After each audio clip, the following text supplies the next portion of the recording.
Sir, ബഹുമാനപ്പെട്ട minister, Parasuraman മഴ എറിഞ്ഞിട്ട് 10 കൊല്ലം മുമ്പാണ് മഴ എറിഞ്ഞത് പറയാതിരുന്നത് ഭാഗ്യം. സർ, ഞാൻ പറയട്ടെ, ഇല്ല, കഴിഞ്ഞ 10 കൊല്ലമായിട്ട് അല്ലെങ്കിൽ 5 കൊല്ലമായിട്ടാണ് ഇത്തരത്തിലുള്ള കാര്യങ്ങളൊക്കെ ആദ്യമായിട്ടാണ് നടക്കുന്നത് എന്നുള്ള നിലക്കാണ് അദ്ദേഹം പറയുന്നത്. സർ, ഇതേ ലാവോസിൽ അന്നത്തെ ഗവൺമെൻറ്റിന് വേണ്ടി ഞാൻ ഇതേപ്പറഞ്ഞ ഡെലിഗേഷൻ കൊണ്ട് പോയതാണ്. അതുപോലെ തന്നെ ഇതേപോലെ ഇൻവെസ്റ്റ്മെൻറ്റ് പ്രപ്പോസൽ കിട്ടുന്നതാണ്, എക്സിബിഷൻ സ്റ്റാൾ വെക്കുന്നതാണ്, GTECൽ, ഹാനോവർ ഷോയിൽ, അതുപോലെ തന്നെ എല്ലായിടത്തും പോകുന്നുണ്ട്. പക്ഷെ ഒരു ചെറിയ ചേഞ്ച് എന്താണെന്ന് വെച്ച് കഴിഞ്ഞാൽ 10 കൊല്ലം കൊണ്ട് ഇവിടെ ഒരു ആറ്റിറ്റ്യൂഡൽ ചേഞ്ച് വന്നിട്ടുണ്ട്. അത് ഈ ആവേശത്തോട് പ്രസംഗിക്കുന്നത് നിങ്ങൾക്കാണ്. ഇടക്കിടക്ക് മിനിസ്റ്ററുടെ ശബ്ദം എൻ്റെ ഒരു ക്വസ്റ്റ്യൻ തന്നെയാണ്. ഇടക്കിടക്ക് മിനിസ്റ്ററുടെ ആൻസറിൽ ഒരു കാര്യം വരുന്നുണ്ട്, എന്നാലും വ്യവസായം തുടങ്ങുന്നവർക്ക് ഒരു പെർസെപ്ഷൻ ഇവിടെ ഉണ്ട്.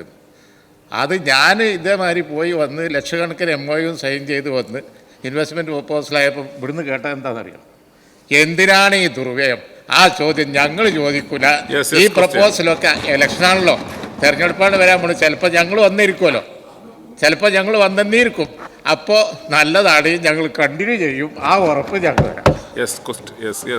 ചോദ്യമൊന്നുമല്ലെങ്കിലും അദ്ദേഹം നടത്തിയ വസ്തുതാ വിരുദ്ധമായ ചില പ്രസ്താവനകളുണ്ട്. അദ്ദേഹം പൊതുവെ അങ്ങനെ നടത്തുന്ന ഒരാളല്ല. കാരണം ഇപ്പോൾ ഞാൻ പറയട്ടെ, പ്രതിപക്ഷ ഉപനേതാവിനോട് ഞാൻ മറുപടി പറയുന്നത്, നിങ്ങളെന്തിനാ അസ്വസ്ഥരാകുന്നത്? സാർ, ഒരു കാര്യം ഞാൻ ചോദിക്കട്ടെ, നമ്മൾ ഈ പച്ചക്കളമെന്ന് പറയാൻ പാടില്ല എന്നാണ് അല്ലേ? വസ്തുതാവിരുദ്ധമായിട്ടുള്ള കാര്യങ്ങൾ സത്യമെന്ന മട്ടിൽ ആധികാരികമായി അവതരിപ്പിക്കുന്നതിൽ അസാധാരണ ശേഷി നിങ്ങൾക്കുണ്ട് എന്നുള്ളത് മാധ്യമങ്ങൾ സമ്മതിക്കുന്നതാണ്, ജനങ്ങളല്ലെങ്കിൽ. സാർ, ഈ MOUകളൊക്കെ എന്തുകൊണ്ട് യാഥാർത്ഥ്യമായില്ല? നേരത്തെ ഇൻവെസ്റ്റ് സമ്മിറ്റ് നടത്തിയപ്പോൾ നിങ്ങൾ പങ്കെടുത്തു, ഞാനതിന് സ്വാഗതം ചെയ്തു, എല്ലായിടത്തും പറഞ്ഞു കേരളത്തിൻ്റെ ഗുണമാണ്, പ്രതിപക്ഷ മേധാവ് ഉൾപ്പെടെ എല്ലാവരും പങ്കെടുത്തു, അത് നല്ല കാര്യമാണ്, നമുക്ക് വിസിബിലിറ്റി കിട്ടും. എന്നാൽ VS നിങ്ങളുടെ ജിമ്മിൽ പങ്കെടുത്തിരുന്നു, അന്നത്തെ മുഖ്യമന്ത്രി ജിമ്മിൽ പങ്കെടുത്തിരുന്നു. അന്ന് നിങ്ങൾക്കൊപ്പം നിന്നിരുന്ന അന്ന്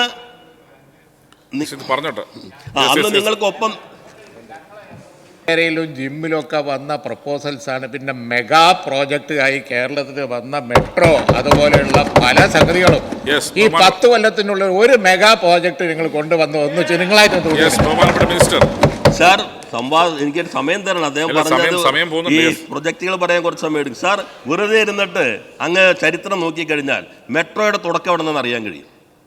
നായനാരുടെ കാലഘട്ടത്തിൽ ആരംഭിച്ച തുടക്കം എവിടെ? അതിനുശേഷം മെട്രോയ്ക്ക് വേണ്ടി ഈ മെട്രോയെ അങ്ങ് ഉൾപ്പെടെയുള്ള ആളുകൾ സിംഗപ്പൂരിൽ പോയിട്ട് സിംഗപ്പൂർ കമ്പനിക്ക് വിൽക്കാൻ വേണ്ടി ശ്രമിച്ചപ്പോൾ അതിനെതിരെ കേരളം നടത്തിയ വലിയ സമരത്തിന്റെ ഭാഗമായിക്കൊണ്ടാണ് DMRCക്ക് അത് കിട്ടിയതെന്ന് അതിന്റെ നേതൃത്വം തന്നെ സാക്ഷ്യപ്പെടുത്തിയിട്ടുണ്ടല്ലോ.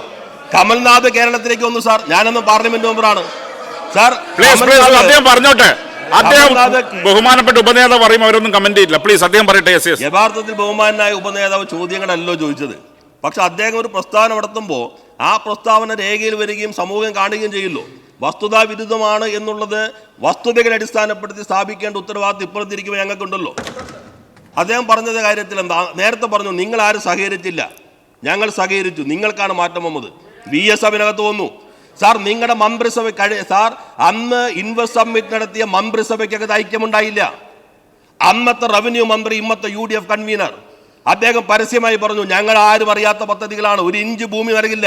ഞങ്ങളല്ല പറഞ്ഞത്, ഇന്നത്തെ UDF കൺവീനർ, അന്നത്തെ റവന്യൂ മന്ത്രി, അന്നത്തെ ഹരിത MLA പ്രസ്താവന നോക്കിക്കോ, ഇന്ന് നിങ്ങളോടൊപ്പം ഉണ്ടല്ലോ. അപ്പോ നിങ്ങൾക്കൊരു യോജിപ്പുണ്ടായിരുന്നില്ല. നിങ്ങളുടെ മുന്നണി എന്ന് കേരളത്തിൽ ഭരിച്ചാലും നിങ്ങളുടെ തമ്മിലടി മാത്രമാണ് കേരളത്തിന്റെ വികസനങ്ങളെ മുടക്കിയിട്ടുള്ളത്. അല്ലാതെ ഇങ്ങോട്ട് നോക്കണ്ട, നിങ്ങൾ തമ്മിലുള്ള തർക്കങ്ങൾ. പൊളിറ്റിക്കൽ സ്റ്റേറ്റ്മെന്റ് അതേപോലെ തന്നെ ഇപ്പൊ തന്നെ ഏത് വികസന പദ്ധതികൾ, തുരങ്കപാത ഞങ്ങൾ അനുവദിക്കില്ല എന്ന് പ്രഖ്യാപിച്ചില്ലേ? തുരങ്കപാത ഞങ്ങൾ അനുവദിക്കില്ല. നേരത്തെ ഞങ്ങൾ കേരയിൽ എന്ന് പറഞ്ഞപ്പോ അയ്യോ എന്ന് പറഞ്ഞവർ BJP കേരയിൽ അതിവേഗ റെയിൽവേ എന്ന് പറയുമ്പോ സ്വാഗതം എന്ന് പറഞ്ഞില്ലേ? ഈ അന്തർധാര കേരളം അറിയില്ലേ? അതുകൊണ്ട് സാർ, നമ്മൾ ഇത്തരം കാര്യങ്ങളിൽ അങ്ങേ രാഷ്ട്രീയ തർക്കത്തിൽ ചോദ്യം വന്ന് അങ്ങേപ്പോലൊരാൾ സാധാരണ ചെയ്യുന്ന രീതിയിൽ തെരഞ്ഞെടുപ്പിന്റെ വക്കത്തെത്തിയത് കൊണ്ട് അങ്ങനെ ഒരു ചോദ്യം വന്നതായിരിക്കുന്നു അത്രേ കരുതുന്നുള്ളൂ. നല്ല രീതിയിൽ കേരളം മാറിയിരിക്കുന്നു. അത് ഞങ്ങൾ നന്നായി മുന്നോട്ട് കൊണ്ടുപോകാൻ ശ്രമിക്കുന്നു. ആ കാര്യം മാത്രമാണ് സഭയുടെ ശ്രദ്ധയിൽ.